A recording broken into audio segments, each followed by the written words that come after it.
Yeah. How we doing, everyone? Welcome back to another edition of FSI's NASCAR DFS Pick Show. I am your host, TK Nation 47, joined with Mega Roller 31. Mega, yesterday was a fun day. Took down the Xfinity featured $15 This truck. sorry. Whoops. Well, Saturday, did a little celebrating. Truck took it down. I'm not gonna lie, I just kind of threw it all into the optimizer and it spit out the winning lineup. First place for $5,000. So Yeah, but you eliminated a lot of guys based on Right. our research. So I mean, even though you use an optimizer, you had the right people in there, which is very impressive. Very good for you. Our cover guy yesterday won. Yep, that was Tried the to, big part. yeah, I apologize. Overweight to the field on him. Yeah, I apologize for you guys that tried to watch the live video. I had everything all set up, and I thought, you know what, I'm off for once on a Saturday. We don't have to do this beforehand. I can wait till qualifying and practice is over. I hit the button to go, and then my computer restarted. So I'm like, okay, I'll grab the laptop quick and try to do it then. And then the laptop rebooting took like 15 minutes. So we started the show about 20 minutes late, then I realized I can't share my screen. So at least we could share the link on the website and everything on the screen. So, it was a nice experiment. We'll see if maybe we can do that again from time to time if I'm off in the right situation and there's a tight window between qualifying and but next time we'll be better prepared, hopefully, to get started on time. So Right. But let's get into Cup here. And Cup, it's going to be another chalky day, and I think we need to start at the bottom down here. Yes. Because you have three guys that had more tire issues. Surprise, surprise. Did you notice there weren't too many tire issues in the Goodyear sponsored race? Yeah, I noticed about that one. But anyways, three tire issues, guys that's had damage or just couldn't make the qualifying run would be Joey Logano, Chris Buescher, and Ricky Stenhouse Jr. They're all starting down at the bottom, and I think 2 out of my 3 prime plays are going to be from here. I think you could play all 3 of them down here, but like I said, if you have to choose, I think I'm looking at Logano, starting my lineups with like Logano and Stenhouse, and then probably playing a lot of Buescher also. Yeah, I think you have to go with these guys in cash, even if it is just a block. I think it's just part of the process today. I mean, there's always merit to fading them in GPPs because, the overwhelming chalk in GPPs, if it were to fail, that means you're on the right side of a very small percentage. So that makes it a very viable GPP strategy. But in cash, I think these are three plays, Logano, Buescher, and Stenhouse, have to be in your lineups. Yeah, if you want to keep going from there. I think we'll go up to the top now because here's where you have to make your decisions. Okay, so that we'll resort back to the top here. We got Bell and Reddick starting out on the front row. 2 8K plays. Any dominator potential between these two? Possibly, but Bell has qualified well all year long and has fallen back and not finished the race like up in the top. I mean, had some top 10s and stuff, but it just seems like they go backwards. And then Reddick, my concern here is at Las Vegas, which is a comparable track. He did do well getting up there, but then had I think he spun out one of them with, it might have been a tire issue, might have been a penalty, but I remember he had to go back to the field and did it all over again. It's like Chutes and Ladders. But the 2 things that are interesting about these cars, you notice that they're in green. Do you know why they're in green? Why one Ford, one Chevy, and one Toyota are in green here? Fire away. They were the test ones when this new car, they brought them out to this track. And so these guys had more time out here. So that potentially is why they did better in practice and qualified well, is they've run more laps out in this car on this track. So what you have to decide is, with a competition caution probably coming out for tire wear, like they've been having, and it did rain pretty heavy in Kansas last night, so they got to make sure that the track is dried. Can Christopher Bell and Tyler Reddick hold on to the lead and hold off like Kyle Larson and Kyle Busch and all these other guys that have had really good green lap speed that didn't qualify as well, can they get up there? And we saw last night that on restarts for those trucks, they would fan out 4 or 5 wide. And like if you had a fast one, you could just kind of really blow by. Like passing was not hard at all. Yeah, absolutely. The restarts are pretty critical here at Kansas. They are where you make up a lot of your ground, and that and on pit road. So having the best pit stall selection, I think, might be to their benefit as well. But like you said, the competition caution stages, there could be room for error here at the top with these two. So I think GPP is the only way to go with these two. Next up is Kyle Larson, highest price driver on the slate, 11-1. I've done pretty well not playing Kyle Larson as much as everybody else the past couple weeks. Yeah, and I kind of feel like he's John Hunter Nemechek here. Yeah. It's a lot to pay. He could get out there and completely dominate. He could Zane Smith this, just like Zane Smith did in the trucks, where he just has a dominant car, can get out in front of everybody and nobody can catch him.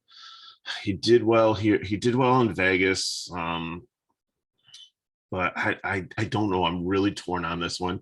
And honestly, I'm splitting my cash 50-50. And there's going to be a Larson lineup. There's going to be a non-Larson lineup. I've already made my builds. And it's just, if you take the 3 guys on the bottom and you take Larson, like it kind of puts you in no man's land with the other 2. I finally found a combination that I like. It looks like salary, probably not much of an issue. So you can really squeeze that 11-1 in.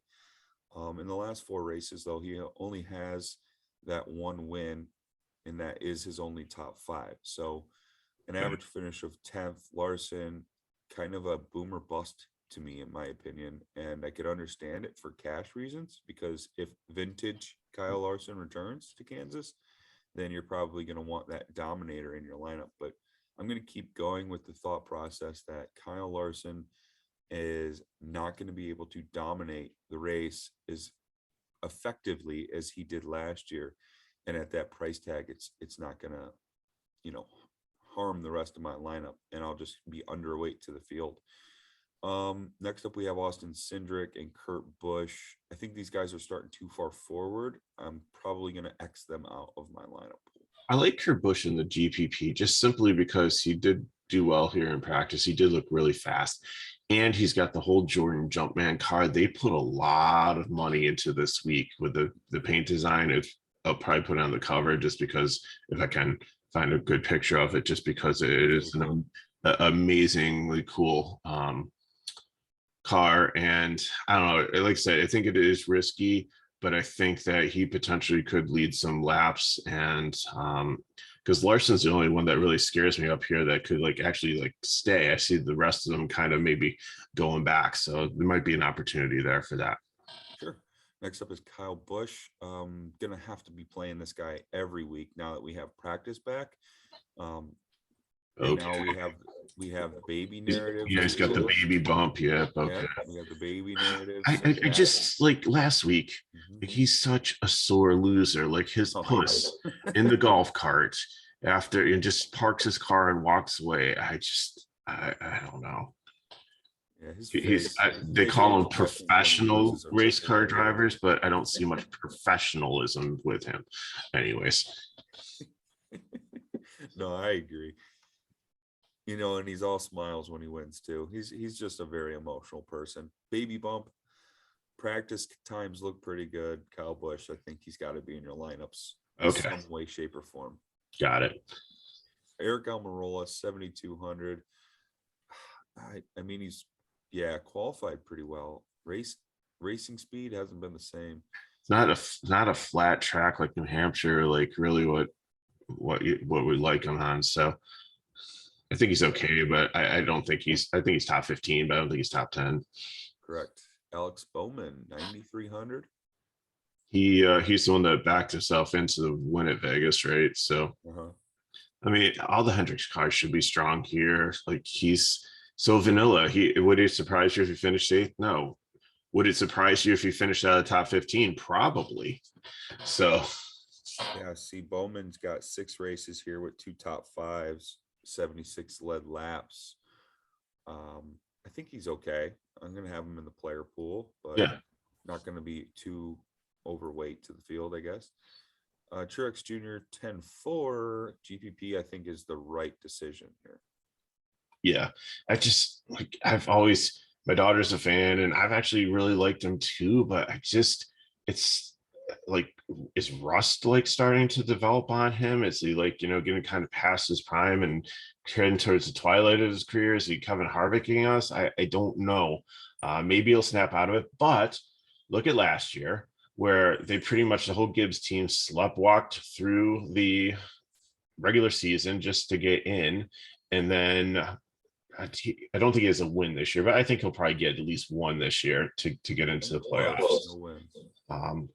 So, but then I think when he gets in the playoffs, like look out, I think, he definitely becomes like a cash lock most weeks because like they just Gibbs cars did amazing things in the playoffs. And I think the whole Gibbs team is still trying to really get used to this new car. Kyle's had his struggles. Truex has had his struggles. Bell, even though he's qualified well, has had his struggles in races. And for the love of God, Denny Hamlin has had his struggles. So, Oh, Denny. Yeah, I think Truex is okay in GVPs. Not going to be another driver I'm overweight to the field on. In 6 races, he only has 1 top 5. Next up, we have Ryan Blaney and Ross Chastain. I really like both drivers here. These are going to be big parts of my lineup. Speed. These are 2 of the fastest green flag. And Ross Chastain, you've seen the fruits, literally. The watermelon of his speed, but Blaney you haven't as much, but I think it's coming in time. It's like trust the process, and I think he'll finally get the breaks, and I think he'll actually probably win one of these coming up soon. Blaney doesn't have the track history you would like to see, but you got to kind of throw that out with a new car. They've been I saying yeah. You can take that both ways. They say look more like Auto Club in Vegas than like track history here because it's just that with the new car, it's a whole different ball game. Fair enough. Yeah, Blaney 14th I have in overall lap averages, but on the 10 lap he looked pretty strong with 4th. So long run speed, good. Yeah. Chastain, I think you're just going to have to keep playing this guy week in, week out. He's having the season of his life. So, troll away on me for my hatred. Still bitter about that road course. All right. Chase Briscoe.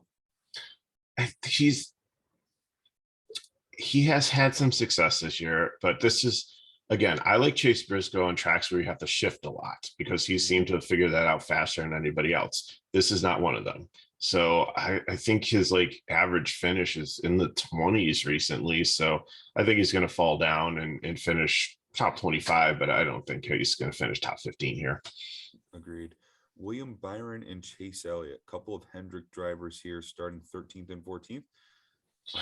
I like both of them. Yeah.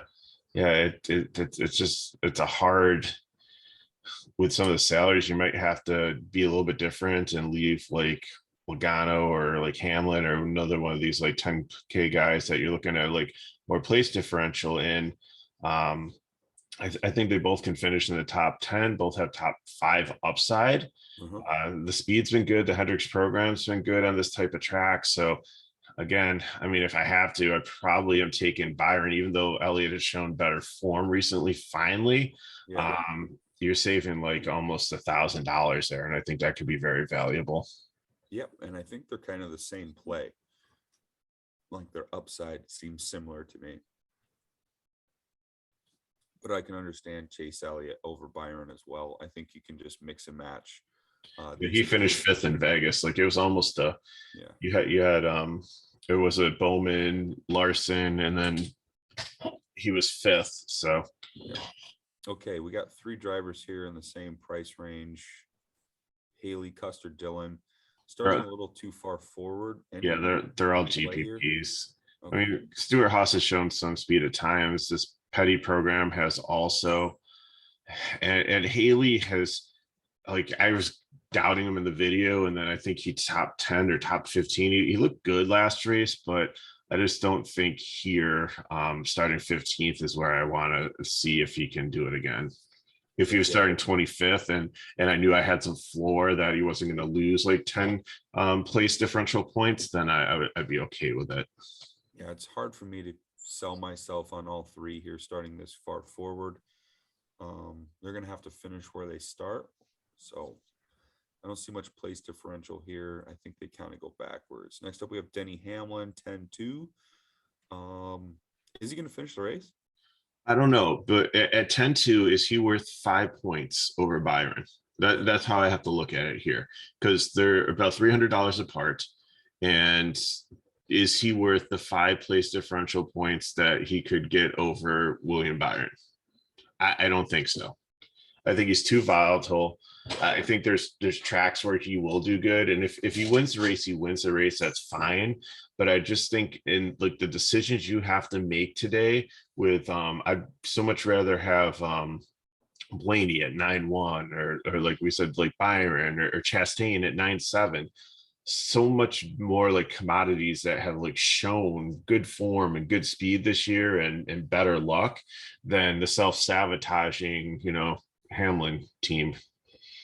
He's still a good driver, but like I said, he could win this race, but I just can't play him in cash. Agreed. Hamlin does have some good track history here. I know we just talked about how the new car changes. He doesn't have good new car history though. No, right. Yeah. It's what are you gonna weigh, the next gen car or the 2 track wins in the last 6 races? And I think you have to pay attention to that new car history because having trouble. Next up, we have Daniel Suarez, 7-5. I think he's in your player pool today. I don't think you have to go crazy. Your thoughts? Yeah, getting up there in price, but this Trackhouse speed is a thing. They figured it out. They figured out this car. He's been fast. I could definitely see him up there in the top 10 today. So I think he's a safe cash play, kind of in no man's land, where your other options are Kurt Busch and Eric Almirola starting so far up there. Eric Jones, I think, is a good one, but Brad Keselowski would be the other one who we'll get to with place differential, but still, like, he's had some issues too. So I think Keselowski will probably be in this range, will probably be the most highest owned one, but I think Suarez is probably the second safest here. Cool. I dig it. Let's go with Corey LaJoy here, starting 20th, 5,200. Way too far forward, like but at least 5 spots too far forward. Yep, 5 or 6 spots too far forward. So that kind of takes him out of, I don't know, an optimal build for me. But hey, if he top 15s and beats me, I get it. Austin Dillon, 8K. He's just behind the scenes this year. He's like not super relevant. No, it's a little too pricey. Yeah. I mean, he's not bad. And like there's places where like I'll play him because like more on like play tracks and stuff, but I just don't I don't know. Like, he's not a bad driver. It's maybe just the team hasn't adjusted to the car yet, but he's not slow, not fast. It's like he's like the porridge, and like, he's the one that's just right, but not for DFS. Yeah, 8K too. It's just takes too much for me to pay that. He's like I only see him finishing like 17th. Yeah, I don't know. But you drop $300 to the next guy, and there's a huge difference. Yeah, and Eric Jones has had much better success, much better running position this year. I feel he got wrecked late at Eric Vegas. Jones is going to finish in the top 10 than Austin Dillon. Right, and Jones was doing really good at Vegas until he got wrecked. So yeah, absolutely. I like Eric Jones here. I think I'm going to prefer him over both Dillon and Kevin Harvick, 8,700. Yeah, I think Harvick will still be popular though too. Oh yeah. Like if people are trying to go with like a build with like Larson and like Hamlin, or trying to get like another 9 or 10K guy in there, I think they'll come down off of Logano and go with Harvick. Yep. Or they'll try to go Logano, Harvick with the 2 value plays down here, and then maybe take a shot at, I don't know, like another like low 9K. I still have Right? to, I don't have my calculator on me, but yeah, I see what you're saying. Yeah. Yeah, Harvick, I understand it. He's going to be in my player pool. I don't know. I could just see things going wrong for him today. Bubba Wallace, 6,400. I think he's really good, really good play for the price and the fact that he got so much extra time here because Stuart Friesen couldn't make it to the race. He got stuck at LaGuardia and just made it right before there. So he set up Stuart Friesen's truck, practice Stuart Friesen's truck, and qualify Stuart Friesen's truck. Wow. So like even just a few more laps out there and like another practice session, even though it was a truck and not a car, I think really, helps. And 64 place differential, I think there's a lot of things pointing in the right direction. Yeah, I love the price tag here on Bubba. I think you're right. You got to have him in your player pool. Could be a very strong option for cash as well. Next up is Michael McDowell. Any love for McDowell? He's had a really good run here. Yeah, I don't hate him. Like he's had some sneaky good finishes, like not like top 5. But I mean, he was like 7th place. I guess he was 7th place last week. So yeah, he's had a really good run here. Yeah, it's not a type of track. So the GPP at 5.3, again, I'd take him over like Ty Dillon in that price range. Definitely Harrison Burton, definitely over Noah Grayson. So yeah, I think he's playable, but I don't think I do it in cash unless he's like the last guy in. If he's the one that fits, then okay. Nailed it. I think I couldn't agree more. Harrison Burton, JJ Yaley are going to be fades for me. I think you have that right. Yep. Noah Gregson, I think you have that right as well. In the 16. Yeah, he's not. Yeah, he's in the 16. He's not in the other car that he was in. The Bean or whatever the. Oh, I think it's Beard Motorsports. Yeah, Beard. Yeah. But so it's not that one. It's like the Xfinity All-Star car, which is weird because it's been a rotation between the actual Cully drivers and then he gets in here. So I'm trying something new. Maybe the other two weren't cutting it, but it's been AJ Allmendinger and Hemrick. Yeah. I get it with Gregson here as a GPP play, just like a little flyer. Cody Ware starting a little too far forward. I think you have that right with fade. Yep. Yeah. Brad Keselowski here. Talking point for sure. Starting 30th. I don't know. Like he's turning a little green here. Like there was one build in cash where I landed in that range and I'm just like, do I do it or not? So I was like looking at like my 5th guy in and thinking, okay, I kind of like that guy, so maybe I gotta play Brad. So the car doesn't look as fast as his track history does. Like his track history suggests he's a prime play, and he's got 1 win and 4 top 4s in his last 6 races here at Kansas. He does really well at this track. He doesn't really have to go that far up either to pay off his price tag and the either. Salary 7.4. I think you have to swallow this and play him in a good chunk and maybe even in cash. I think really he only needs to get like 10 positions up to like 20th, and I think he can top 20 to be like 4 or 5x. So yeah, does he have all of his crew chief and car chief? I think we're finally to that point. I haven't heard of any other violations since early in the season. Now it's Denny Hamlin who has the Keselowski death with a loose tire or losing a tire, and I think another driver, was it Cody Ware last week? Yeah. So didn't Bubba have an issue? I don't think Bubba lost a tire. I think maybe he didn't practice or qualifying. I thought he had a tire come off at some point. It's hard to keep track of. Geez. So many people are losing their tires off the road, and there's only one. Yeah, which I really felt bad for the truck series because they made a really good point last night that some of those truck series were struggling because they used to take the cup guys, but now they don't want the cup guys going and changing tires and truck because it's such a different thing. They want them to be used to their muscle memory being just that one and focusing on that program instead of going 5-1, 5-1. And you didn't have Xfinity around either to use any of those guys. So I think they were really strapped for who they could find. Interesting. I think I saw Cooter from Dukes of Hazzard hop the wall for one of the teams there. Oh my gosh. Yeah. So, oh man, well, yesterday was a fun day. I keep thinking about my DK account right now. All right, so we have 7,400 Brad Keselowski. I think we established you have to play him today. Whether you feel safe enough with him in cash or GPP is probably going to be your call, but I think I'm more on the cash side. I think Mega's more on the GPP side. Todd Gilliland here, 4,900. He's been a safe punt all year. Not going to light the world on fire, but he's solid. Like kind of like I said with like Austin Dillon, but the difference is Austin Dillon is 8K and this dude is only 4.9. Right. I am definitely playing Todd Gilliland. Not fast, not slow, just kind of there. I mean, if we have tires blowing up today, and yeah, because you know it's going to happen, right?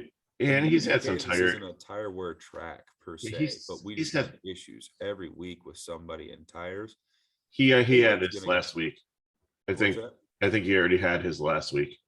I think Gillian had tire issues last week. Oh, or no, no, 2 weeks ago.